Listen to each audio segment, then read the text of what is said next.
안녕하세요. 유희선입니다. 이번 시간에는 파동 세 번째, 전자기파의 종류 및 활용에 대해 알아보겠습니다.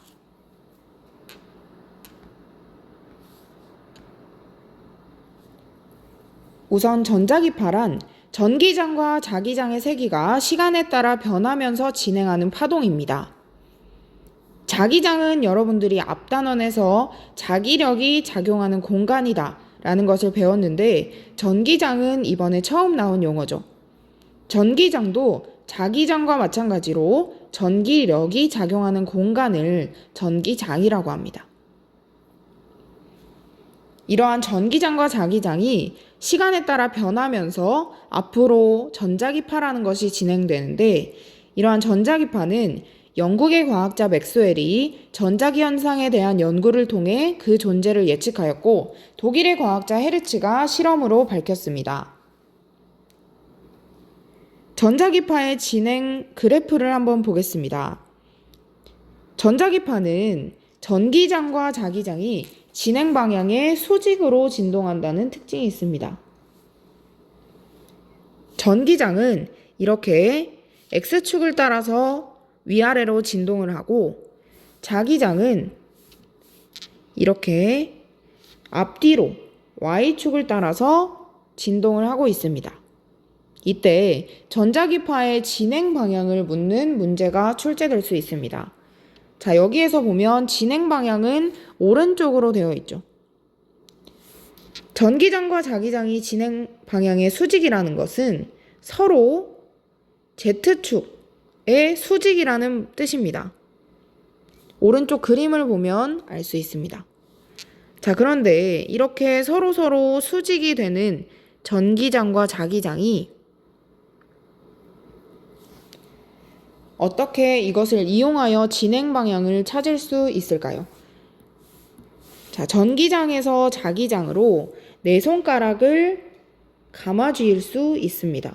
우리가 앙페르 법칙 했던 것처럼 손가락을 선생님 그려보겠습니다.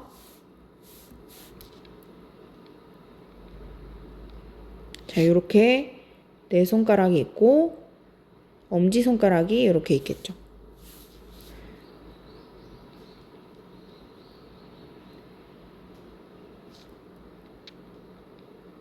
그러면 이때 네 손가락은 어떤 방향을 향해야 되냐면 전기장 E에서 B로 감아쥐는 방향이어야 합니다.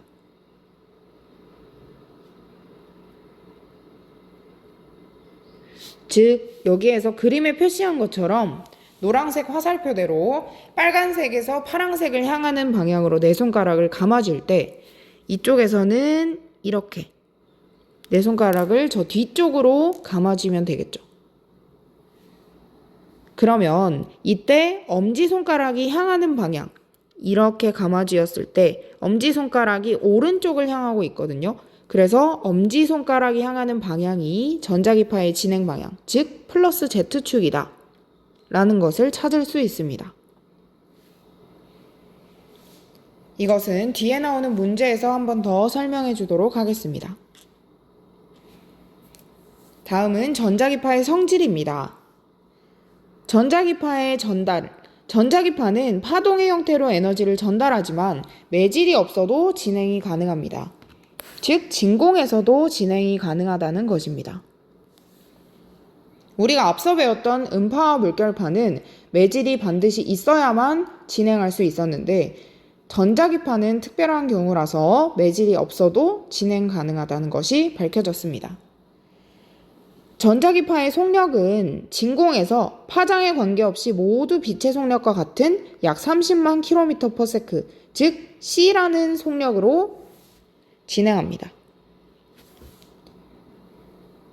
우리가 흔히 빛이라고 말하는 것은 가시광선입니다. 이러한 가시광선은 아래에도 나와 있지만 전자기파의 한 종류입니다.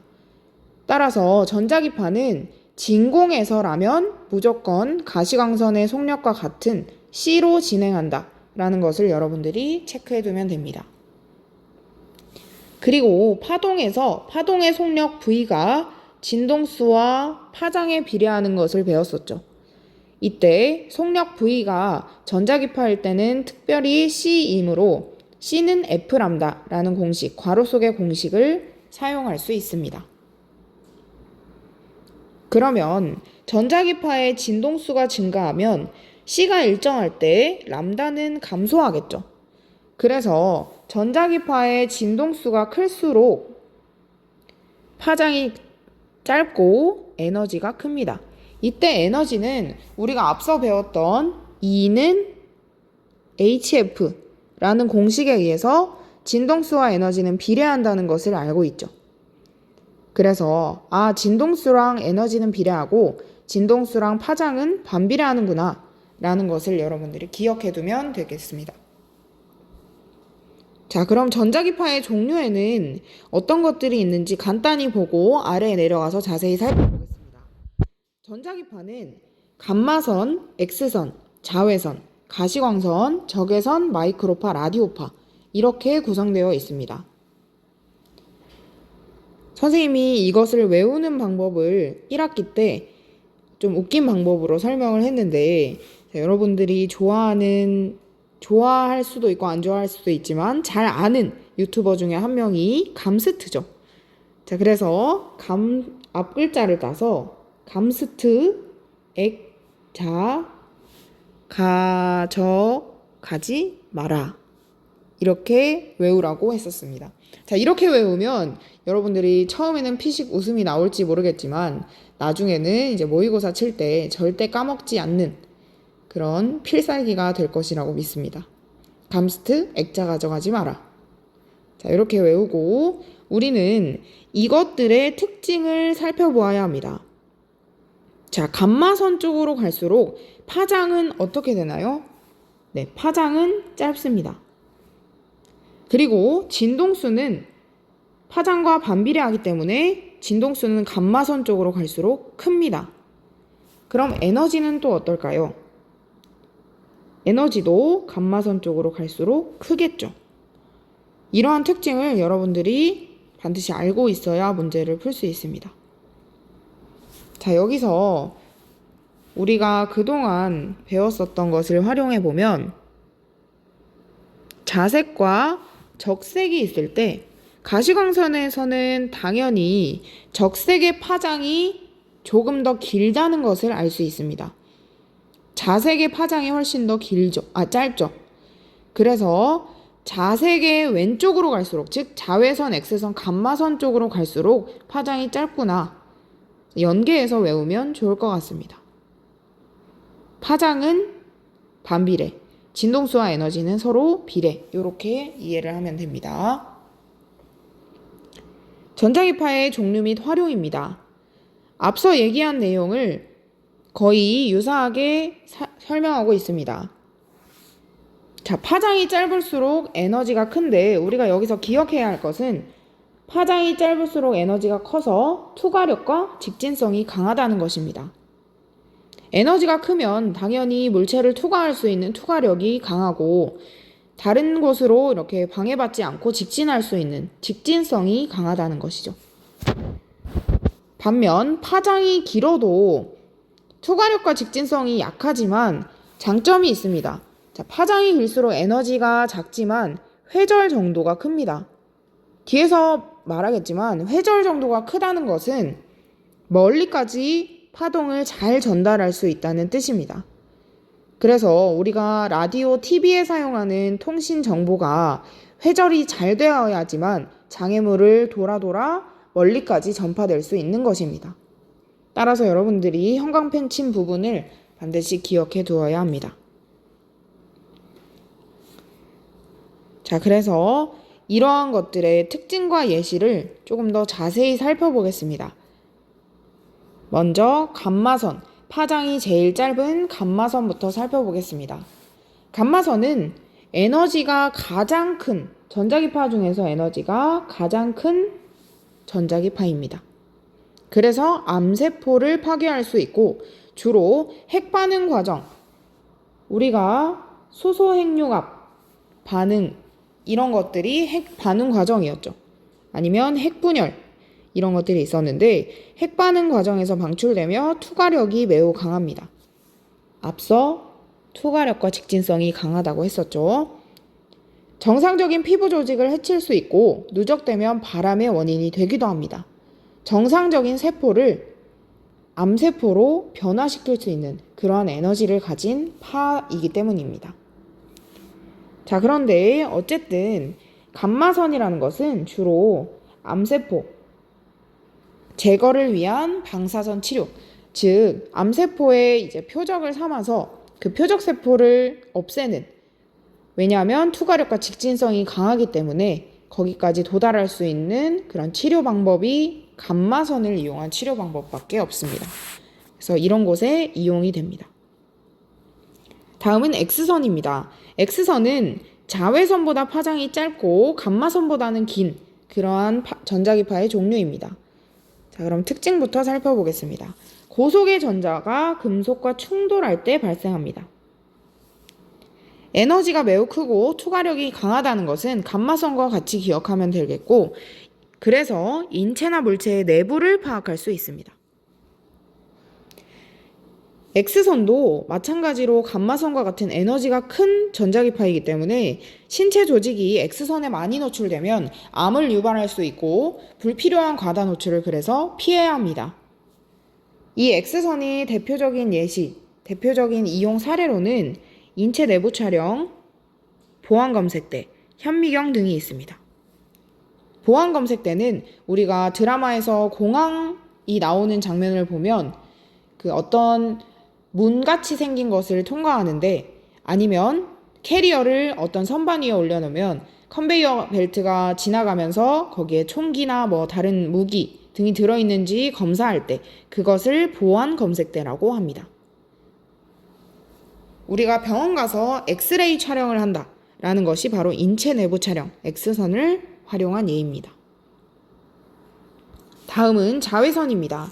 자외선은 가시광선보다 파장이 짧은 전자기파로 가시광선의 자색의 바깥쪽에 있다고 해서 자외선이라고 이름이 붙었습니다. 자외선은 우리가 자외선 차단제라는 것을 실생활에서 유용하게 쓰고 있죠. 햇빛에 포함되어 있습니다. 그리고 피부를 그을리게 하기도 하며 인체 내부에서 비타민 D를 합성하기도 합니다. 형광물질에 자외선을 흡수시키면 가시광선을 방출하는 형광작용을 하기도 합니다. 그리고 에너지가 마찬가지로 가시광선 쪽에 속하는 것보다는 높기 때문에 세균을 죽일 수 있습니다. 이러한 세균을 죽이는 것을 살균이라고 하죠. 그래서 자외선은 어떤 이용 예시가 있냐면 자외선 차단제, 살균기, 식기 소독기, 형광등 위조지폐 감별 등에 이용됩니다. 우리가 위조지폐에 그냥 일반 지폐랑 위조지폐를 감별할 수 있는 방법은 자외선 등을 지폐에 비춰보면 거기에 표식이 되어 있습니다. 그런데 그 표식이 일반 지폐와 다르다면 위조지폐이겠죠. 이런 곳에 사용되기도 합니다. 그래서 여러분들이 이용되는 예시와 특징을 어느 정도 알고 있어야 모의고사든 내신이든 문제를 풀어낼 수 있습니다. 다음은 가시광선입니다. 가시광선은 여러분들이 제일 흔히 접할 수 있는 개념이기 때문에 별로 중요한 특징은 없고 파장이 380나노미터에서 750나노미터 정도다 라는 것은 상식적으로 알고 있어야 하고, 그리고 빨간색에서 보라색까지 연속적인 스펙트럼이 나타나더라. 가시광선을 이용하여 물체를 볼 수 있으며 이런 것도 가끔 모의고사에 출제되기도 합니다. 여기에 선생님 오타가 하나 있네요. 사람의 눈은 노란색에서 초록색 빛 파장 영역에서 가장 민감합니다. 자, 그 다음 그럼 가시광선은 어디에 이용되느냐? 가시광선을 이용해서 다양한 광학기구 또는 레이저를 만들 수 있고 라이파이라는 것이 있는데 이 라이파이는 사실 모의고사에 출제가 많이 되지는 않습니다. 그런데 완자에는 나와 있는데 라이파이는 가시광선을 이용한 통신 방식입니다. 그 정도만 알고 있으면 됩니다. 자, 적외선, 마이크로파, 라디오파를 순서대로 보겠습니다. 적외선은 가시광선보다 파장이 조금 더 긴 적색보다 바깥에 있다고 해서 적외선이라고 이름 붙었습니다. 적외선의 특징 기억해야 할 것은 강한 열작용을 하기 때문에 열선이라고도 한다는 것, 그리고 뜨거운 물체로부터 복사에 의해 열이 전달된다는 것. 열과 관련이 있다는 것이죠. 이러한 적외선은 텔레비전 리모컨, 열화상 카메라, 적외선 온도계, 적외선 물리치료기 등에 이용됩니다. 리모컨 앞부분에 이제 신호를 입력하면 빨간색으로 불이 나오는 것을 볼 수 있는데 그것이 텔레비전 리모컨입니다. 그 다음 열화상 카메라는 우리가 1층 현관에서 흔히 볼 수 있죠. 아침에 온도를 재기 위해서 열화상 카메라를 사용하죠. 그리고 여러분들이 체온계로 사용하는 적외선 온도계, 그리고 안과 같은 데 가보면 눈에 이렇게 빛을 쬐주는 적외선 물리치료기, 이런 것들이 다 적외선의 실생활 예시입니다. 다음 마이크로파입니다. 마이크로파는 적외선보다 파장이 긴 전자기파로 1mm에서 1m 정도의 파장을 가지고 있습니다. 이름은 마이크로파라고 붙어서 굉장히 파장이 짧은 느낌을 주는데 마이크로파는 감마선, X선에 비해 파장이 매우 긴 전자기파입니다. 이것보다 더 긴 것은 라디오파. 이렇게 해서 파장이 길면 아까 회절이 잘 된다고 했죠. 회절이 잘 된다는 것은 장애물이 있어도 그 뒤까지 멀리 돌아갈 수 있는 현상을 의미합니다. 그래서 장애물에 방해받지 않고 통신을 할 때 마이크로파와 라디오파가 많이 사용됩니다. 그래서 우선 통신이 가능하다 라는 것을 알 수 있고, 진동수가 커서 많은 양의 정보를 보낼 수 있다. 전기기구에서 전자의 진동으로 발생한다. 우리가 전자레인지를 영어로 마이크로웨이브라고 하죠. 그런 것들이 바로 마이크로파 사용의 예시입니다. 자, 여기에도 형광펜 치겠습니다.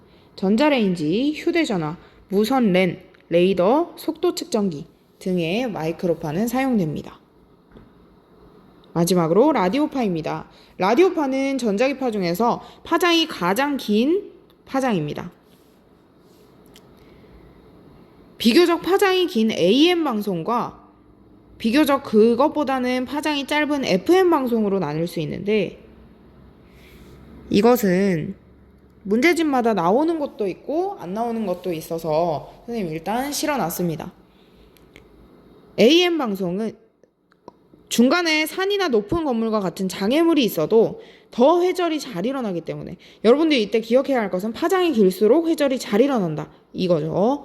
그래서 뒤쪽까지 정보를 전달할 수 있습니다. FM 방송에서 사용하는 전파보다 수신이 잘 된다고 하는데 FM 방송도 파장이 아주 길기 때문에 사실 회절이 잘 일어납니다. 그러니까 상대적으로 AM이 조금 더 잘 일어난다. 더 멀리까지 전달할 수 있다. 라는 것을 기억하면 됩니다. 이때 회절은 파동이 장애물을 만났을 때 모서리에서 휘어져 장애물 뒤쪽으로 퍼져나가는 현상이라고 앞서 계속 언급했었습니다. 전파의 정보를 담아 먼 곳까지 전송할 수 있음. 도선 속에서 가속되는 전하에 의해서 발생함. 이런 것 정도는 충분히 나올 수 있겠네요. 자, 그리고 텔레비전이나 라디오, 즉 장거리 통신에 이용이 되더라. 그래서 근거리 통신이 나오면 마이크로파, 장거리 통신이 나오면 라디오파라고 기억하면 되고, 여기에서 마이크로파와 라디오파를 묶어서 전파라고 한다는 것까지 여러분들이 알아두어야 합니다.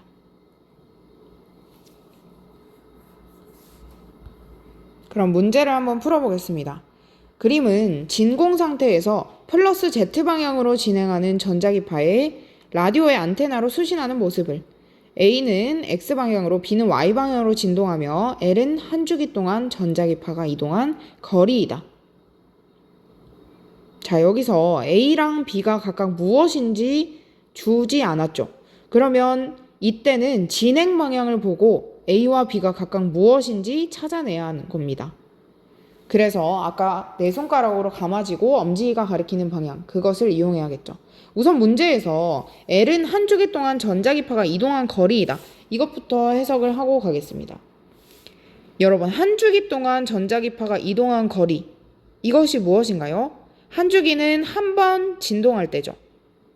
한 번 진동할 때 걸리는 시간 동안 전자기파가 이동한 거리는 바로 파장이겠죠.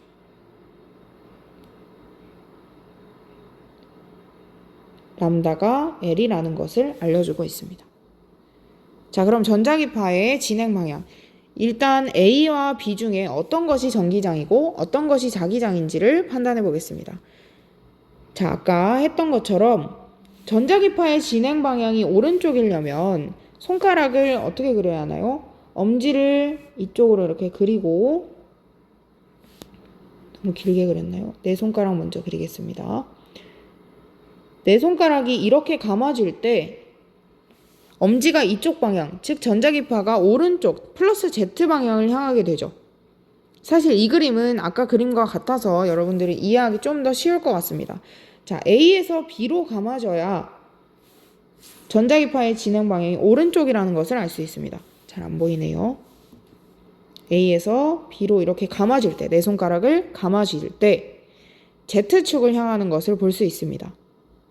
그러면 아까 네 손가락을 어디에서 어디로 감아진다고 했었죠? 네, E에서 B로 감아진다고 했었죠. 그러니까 A는 전기장, B는 자기장이 되겠네요. 그러면 A는 자기장이다. 틀렸습니다. 현재 라디오에 수신되는 전자기파의 진동수는 L분의 C이다. 자, 진공 상태라고 문제에 주어졌기 때문에 이때는 전자기파의 속력 V가 무조건 C라는 것을 알 수 있죠. 그러면 니은에서 C는 F 람다라는 공식에 의해서 F는 람다분의 C입니다. 그런데 아까 람다가 L이라는 것을 문제에서 줬으므로 진동수는 L분의 C구나 라는 것을 쉽게 알 수 있습니다. 송신하는 전자기파의 진동수가 증가하면 L은 증가한다. 자, 만약에 F가 증가하면 L은 어떻게 될까요? C가 일정하기 때문에 L은 짧아지겠죠. 그러니까 디귿도 틀린 보기입니다. 전자기파는 진공에서 속력이 일정하기 때문에 진동수가 증가하면 파장이 짧아지는 특징을 가지고 있습니다. 따라서 답은 1번입니다. 전자기파를 파장에 따라 분류한 것을 나타낸 것이다. 이런 식으로 문제가 자주 출제가 됩니다. 자, 감액 A, 가, B, 전 이런 식으로 되어 있죠. 전파는 아까 말했듯이 마이크로파와 라디오파를 합해서 전파라고 부릅니다. 그러면 가시광선의 청색의 바깥쪽, 자색의 바깥쪽에 있는 것은 A는 자외선이겠죠. 그리고 적색의 바깥쪽에 있는 것은 적외선입니다. 이것을 몰라도 여러분들 감스트 액자 가져가지 마라를 이미 알고 있기 때문에 적외석이라고 썼네요. 적외선. 이미 알고 있기 때문에 저렇게 가시광선의 무지갯빛으로 색깔이 주어지지 않아도 충분히 파악할 수 있습니다. 기억, 진동수는 A가 B보다 크다. 자, 파장이 왼쪽으로 갈수록 감소하고 있죠. 람다가 짧습니다. 그러면 왼쪽으로 갈수록 진동수는 크겠죠. 서로 반비례하니까. 그러니까 진동수는 A가 B보다 큽니다. 감마선은 B보다 살균 작용이 크다. 감마선은 균뿐만이 아니라 세포까지 죽이는 아주 에너지가 큰 전자기파죠. 그래서 적외선이랑 비교해도 감마선이, 자외선이랑 비교해도 감마선이 살균 작용이 아주 큽니다. 그러니까 왼쪽으로 갈수록 에너지가 크기 때문에 살균을 할 수 있는 그 에너지를 많이 갖고 있다라고 생각하면 됩니다. A는 근거리 무선 데이터 통신에 사용한다. 자, 근거리 무선 데이터 통신은 무슨 파였나요? 마이크로파였죠.